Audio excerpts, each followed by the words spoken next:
झटपट रेसिपीमध्ये आज आपण पाहतोय उपमाची रेसिपी। त्यासाठी आधी लालसर रवा भाजून घ्यायचा, त्यानंतर ड्रायफ्रूट कट करून ते तुपावरती भाजून एका प्लेटवरती काढून घ्या।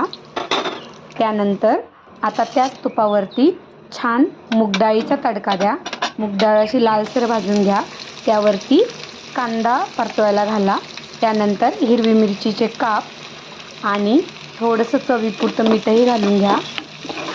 छान मिक्स झाले की याच्यावर घ्या गाजराचे काप, तेही छोटे छोटे कट करून घाला।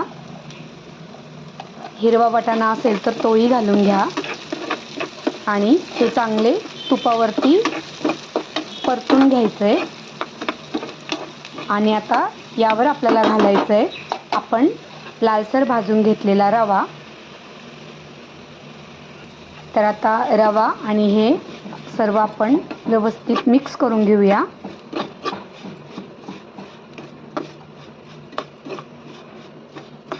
छान मिक्स झाले की आता यावर आपण पाणी घालून घेऊया।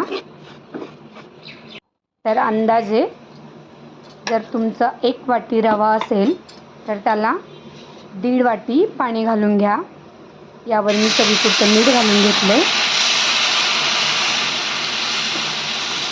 आणि आता मीठ व्यवस्थित एकदा हलवून मिक्स करून घ्या।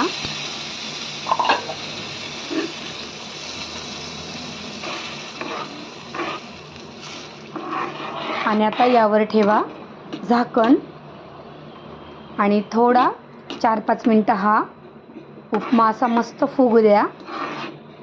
यावेळेस गॅस मंद करून ठेवा, म्हणजे तुमचा उपमा आहे तो छान फुलेल आणि अप्रतिम चवीचा आपला उपमा आता रेडी झालेला आहे।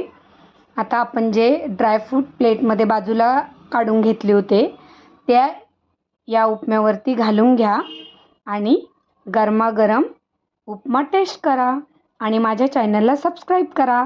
धन्यवाद।